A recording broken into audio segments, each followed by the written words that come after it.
Good morning, y'all, and welcome to Keys to the Streets. And as always, we're talking about things that are happening globally and things that are happening locally as it relates to Black culture. You know, you never know what you're going to get as far as some of the guests we have on. And today I'm really excited because I was able to finally catch up with a young entrepreneur, Sianni Dean, who is, you might be more familiar with her brand, which is Cranky Granny's, the cinnamon roll business that's housed in the domain. So, hey, Sianni, good morning. How are you? Hey, how's it going? Good morning.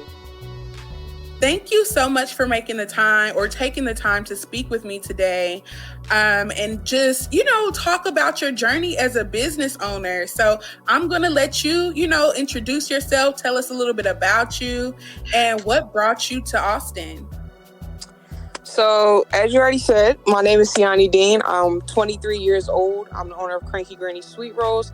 I originally came up with the concept of my business when I was 15 years old in high school in an entrepreneurship class. I finally executed it, though, at 18 years old out of my parents' house.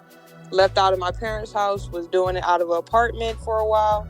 And then I moved here to Austin, Texas in the middle of the pandemic of November of 2020. So you got your whole spiel. I guess people ask you that a lot. Yeah. Probably because it's so admirable. I think, to know what you want to do at such a young age, you don't see that often. And you also don't often see the support for people who, think they know what they want at such a young age. It's so much doubt that's placed on them. So shout out to your parents for supporting you. And you said you moved to Austin. So where are you from originally? I'm originally from Willingboro, New Jersey. Okay. So a long way from Austin. Yeah, actually, one of my radio station mates, Maya Nicole, is from Jersey, and y'all be some hustlers, and not even hustlers, but entrepreneurs, like long game money, long game vision. So shout out to New Jersey. Yeah, it's definitely a hustle. So you said you started out as far as in your parents and then transitioned to an apartment. So then you actually, transitioned into the domain, and that was during the pandemic, right? Yeah, so when we first came here to Austin, Texas, we were actually in someone else's restaurant for quite some time. We were there for about maybe anywhere between about 6 months. But 4 months after moving here to Austin, we signed our lease to our first storefront, which is at the domain. And that's actually the reason why we came to Austin, because originally I was so against moving to Texas. My best friend was actually like, bro, let's go move to Texas and this, that, and the third. I'm like, nah, it's way too hot. It's too far. Like, we're on the East Coast. We talk about moving to like Georgia, North Carolina, things along those lines, not Texas. So I was like, nah. But then the opportunity came up. A friend of mine who's the owner of an organization called Alluvione. It's a whole bunch of different business owners and things like that, network of business owners. And he basically connected me with the restaurant out here at Midtown Live. And they gave me the opportunity to sell the sweet rolls out of their restaurant. So I'm like, you know what? It's either stay here in New Jersey, keep doing everything out of an apartment, or move 1,700 miles away and see if this same idea still works. Mind you, I've been selling things from candy to bracelet to chips to this to that, everything. I was even selling pagers at one point because my mom used to work at a doctor's office and she brought a bag of them home one day. I was like, oh, these are like little cell phones.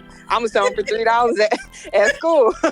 So I've always been known to sell things. So I was like, it's one thing to sell things, to continue growing your business where you're at, but it's another thing to take you 1,700 miles away and see if that same idea still works.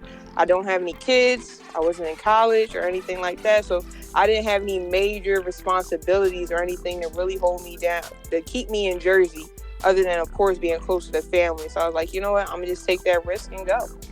Wow, that's a big risk, to bet on yourself at so young and, to move all the way to Texas. But I also, just want to show love to Midtown Live. They've been around for a while, and it's so good to see them nurturing young entrepreneurs and opening that door and providing opportunities because, you being able to be there and honestly engulfed in the Black community, because everybody Black be at Midtown. Yeah. So that's a great way for you to really meet, not just come in and, make money, but come in and meet the community. That is the heart of the Black community, or one of those staples that is still around, kind of supporting that. So yeah, got to show love to Midtown. But like you said, even moving to the Domain, like that how was that process? It's not a whole lot of Black businesses in the Domain, and to be, completely honest, they haven't had the best track record in how Black people are treated in that space, from being business owners to even being consumers. So can you talk about your experience in landing a spot there? So honestly, landing a spot here was fairly easy. It was as easy as me laying in the bed one day and I was like, let me just call up to the Domain and see if they had anything available. And they did. They had an 826 square foot storefront available. That used to be an ice cream parlor. I was like, you know what? I want it. I came up here and seen it. I was like, it's not the best of circumstances or whatever. It wasn't looking exactly how I needed to look or anything. I was like, I'm going to work it and we're going to do whatever it takes to make this happen. So landing it was fairly easy. Now, as far as everything else that comes with it, it wasn't too hard of a process. It was more so some of the things that came along with it when I was looking to get out of the space that I was in. So the lease that I signed was basically a temporary lease, they would consider it. So it was basically a year to year, but one of the things in it is it could be cut short at any point. So Gotcha. That was one of the things that kind of sucked about signing that type of lease. And that's one of the things I actually learned is everyone doesn't have that type of lease. And that's one of the things I didn't know. I'm 20. I just turned 22 years old. I'm hype about getting the store. Not knowing that this isn't a normal lease. Like some of the things that was in it, it was like, this isn't normal. And I didn't learn it until after the fact when I spoke to an attorney and I spoke to some of my mentors. It was like, what did you sign? Right. And we'll totally be getting into that. But I mean, we gotta hit the highlights. Yeah. And you came in with a bang. Like, you literally came here and got in a Domain, and girl, you're killing it. Like, there's always lines, outside of the door. There's also, you've had some partnerships with the Museum of Ice Cream. Like, oh, and we gotta show love to the social media whiz that you are, because you be on it on IG and Facebook as well. So, how has that success been as far as, having the business there? As far as having a business here, we love it because we feel like a lot of our customers feel a lot more comfortable and things along those lines coming here. They have somewhere to sit and, just have that family time and stuff. And we're able to give them that true Cranky Granny's experience. We were able to do that at Midtown Live, but it was more so just straight transaction. Versus here, we're able to actually give them that whole experience. You hear the type of music that's being played. You're able to actually see us making the sweet rolls and everything like that, because everything is made to order. It's not like you look in the display case, you say, I want that, like a normal bakery. If you let us know exactly what it is you want, and then we go make it fresh for you right then and there. So, it's a whole nother experience being here at the Domain, which we absolutely loved. And if it was up to us, we would have stayed a bit longer. Now, would we have probably preferred to be over on the other side? Most definitely. But just like when I originally seen the space, I was like, we're going to work it. We've been working this location too. Gotcha. And as far as the recipe, like, what inspired Cranky Granny's, the name, the concept? Where did that come from?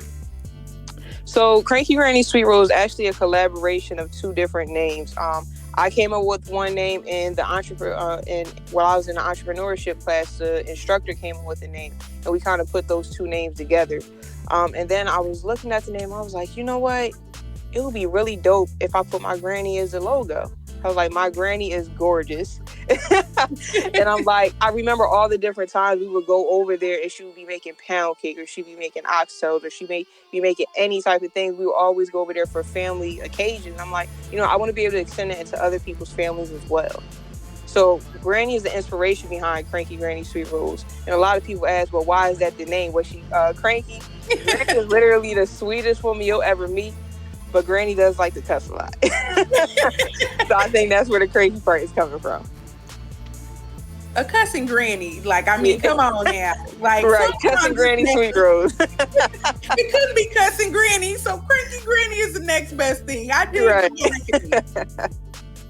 On my way to freedom, swerving side to side, following the body stays seeming like a suicide. I'ma break them off if I don't get these thoughts up off my mind. Scope the tallest mountain, never scaling, seeing what we find. On my way to freedom, swerving side to side, following the body stays seeming like a suicide. I'ma break them off if I don't get these thoughts up off my mind. Scope the tallest mountain, never scaling, seeing what we find.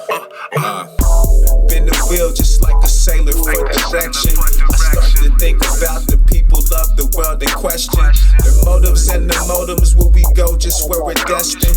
Party lights get very bright, what have I just ingested? Everyone's agenda hidden within their suggestions. The rhythm of the system used against me as a weapon.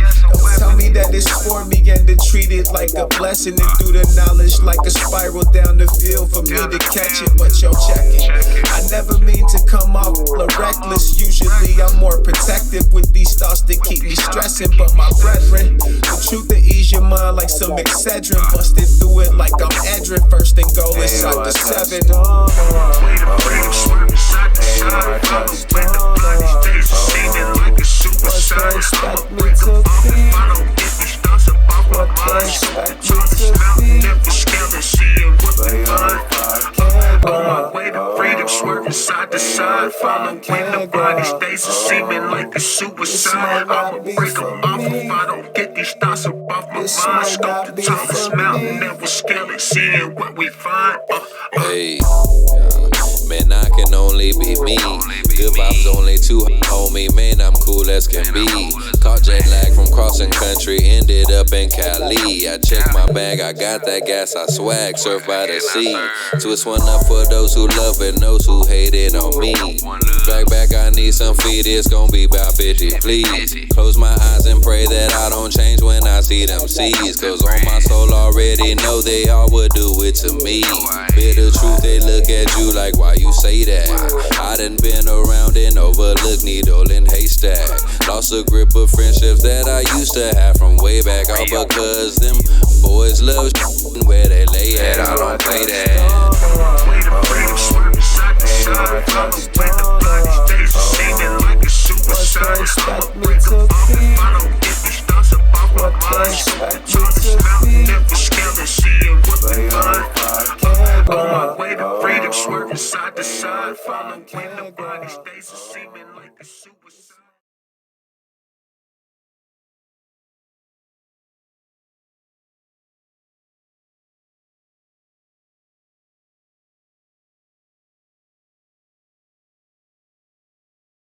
So, as far as the recipe, did you come up with that with your granny, or was that something you created on your own? No, so actually, Granny never made cinnamon rolls. Granny. Oh, give us the real tea. This is really the expose, huh? So yeah, Granny, she never made cinnamon rolls. Granny made the pound cake. My mom made the sweet potato pie and the carrot cake. And now I make the cinnamon rolls. So I feel like we each have our own specific thing that we're really good at. And when those family occasions come up, we're looked at like, you making that pound cake? You making that sweet potato pie? Sianni, you making those peach cobbler sweet rolls? So, it's kind of like we each have our own thing. As far as the recipe and everything like that, did I curate the recipe? Yes, because a lot of people ask me, did Granny give you this recipe and did it pass down? No, she didn't. Basically, I was still in high school and we were playing around with making different types of doughs and pastries and things along those lines. And I seen a couple recipes that I was like, you know what? I want to tweak these. And at first, when I was tweaking, they were absolutely terrible. I'm talking the rolls were dense, they were heavy, they were floury, they were absolutely terrible. And I even let Granny try it. She's like, "Oh, they're good." I'm like, "Granny, stop lying to me, please. Like, these are terrible." So honestly, it took some time for the recipe to really really become as perfect as it is now. So it really started from me being in high school and seeing a couple things I was like, I'm going to take these things out, I'm going to add these things in, I'm going to add this type of technique to it. And then now we have Cranky Granny sweet rolls. Wow. Thank you so much for sharing. And like I said, it's been, mostly highs for you since you've been here and just the success that you had as a 22-year-old entrepreneur. But then came the unfortunate announcement, and that is that July 31st will be the last day Cranky Grannies will be in their space in the domain. Can you tell me a little bit about that and what transpired with that and how that happened? Yeah, so it's kind of weird how it happened. So sometime in 2021, towards the tail end of 2021, we kind of started hearing a couple rumors about how they're going to start doing some renovations over on this side. And it wasn't any confirmations being done. And then there was a black-owned fashion store 2 stores down from me. He came over to me one day. He was like, "Look, just watch your back. They're shutting my store down, and I heard yours is one of them that's going to get shut down as well." I was like, okay. I started getting super nervous. I'm not even gonna lie, I cried. I went back into the store and I went in the back. My niece and my girlfriend was here, and I was like, oh my gosh, I'm about to lose my store. This and the third. I'm just going crazy. In my own comfort in the back. And of course, I'm able to come back out with a smile. At the end of the day, you're still a business owner with a staff, right? Yeah, exactly. I'm a very active business owner. It's not, and again, staff. It's not just me I'm worried about. I have 2 other people who work for me as well. So I'm just like, oh my gosh. I eventually called the domain. I'm just like, I'm hearing these things. Do I have anything to worry about? They tell me I don't have anything to worry about. I'm like, okay, that's off my shoulders. And I'm like, okay, all right, I'm good. Just keep on working. Then I had someone else come say something to me. They're like, have you heard? I was like, have I heard what? And they're like, they basically just left it at that. So I tried contacting them again about it. They're like, I don't know what you're talking about. I'm like, okay. So then more conversations start happening, and then I finally got the confirmation that yes, your store will be getting taken up. We're not exactly sure when that'll be, and if a decent amount of people remember, we went from saying we don't know exactly when the store is going to close to now we know, which is when we told everyone it's going to be July 31st, because we're literally just relaying the messages that we're receiving. So we finally received the notice and everything. We were looking to stay here at the domain because that's one of the questions a lot of people were asking as well. Oh, why don't you go over to the other side, or why don't you find another store here or something like that?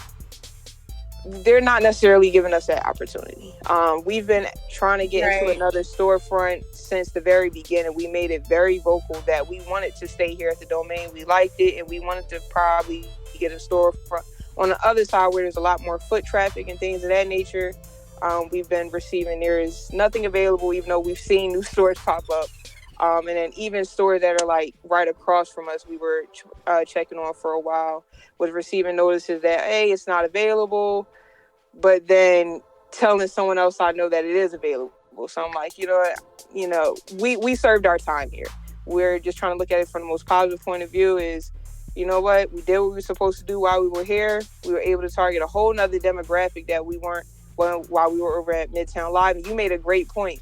We came in like kind of not starstruck, but we did our thing when we were over at Midtown Live. We was able to hit a whole nother audience. And then when we came here to the domain, that was a whole nother audience. And wherever we go to next is going to be the same exact thing. So we're kind of really getting a chance to really get a little bit of a taste of Texas in general in different ways.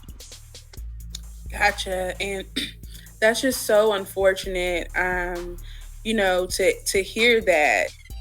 And I know, when we talked offline, you did mention how you were asking and inquiring about a space and were told that the space wasn't available, and then had someone, call and inquire about the same space and they get a different answer. Yeah. And it's just so unfortunate. And, it's just hurtful because you do have a successful business. I hear only good things about the business, and that's hard, to please us. We always have something to say about tweaking this and doing this. And I think we do it out of love, of course, and out of us wanting, to see you win.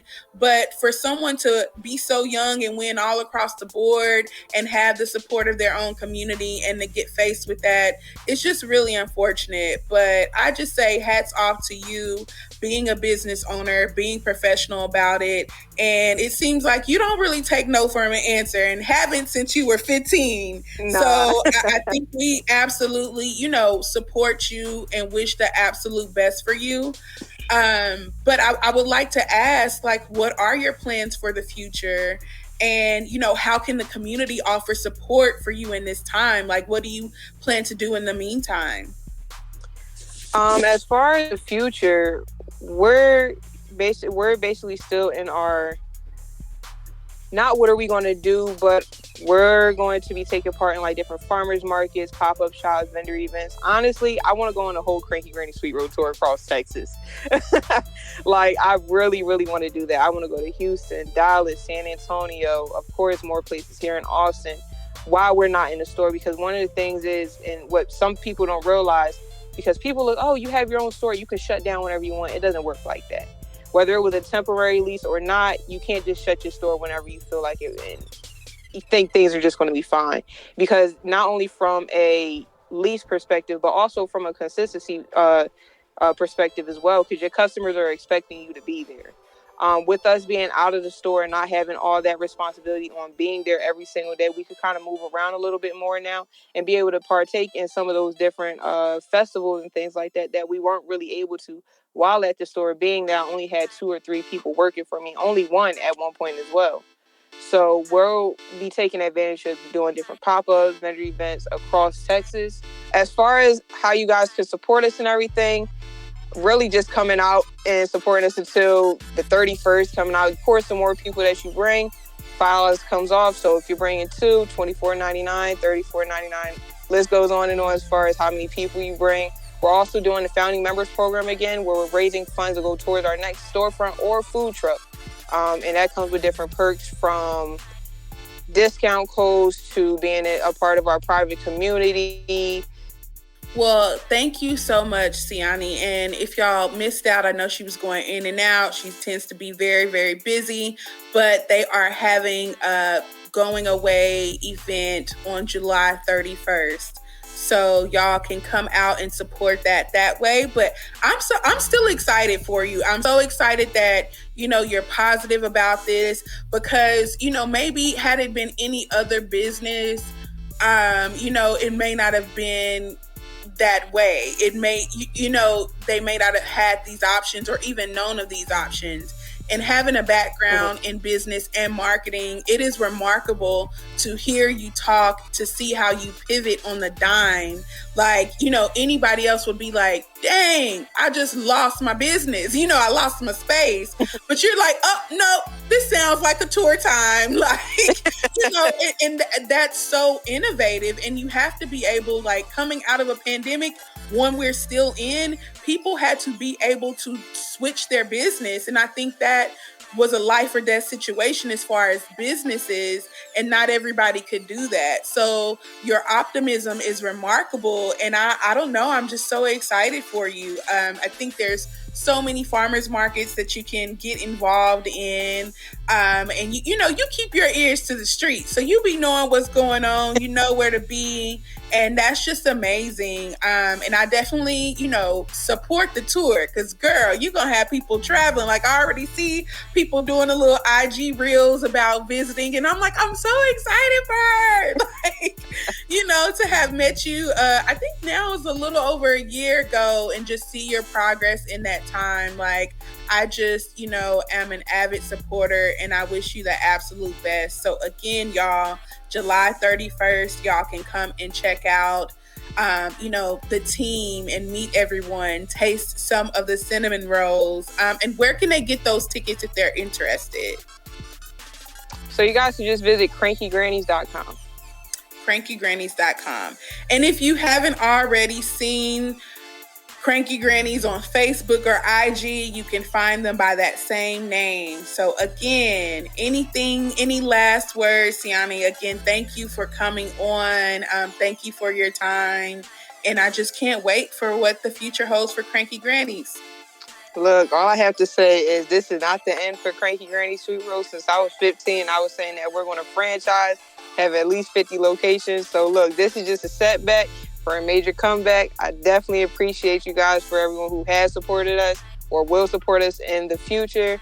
And appreciate you for having me on as well. Thank you. Of course, anything I can do to support.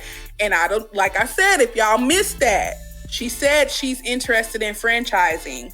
And I've seen her process, able to work with a staff of 2 people with the lines that they serve. Your processes are tight. Your operation is amazing. It's clean. It's sleek. So if y'all got a little extra bag somewhere, y'all might want to get in on the Cranky Granny's franchise.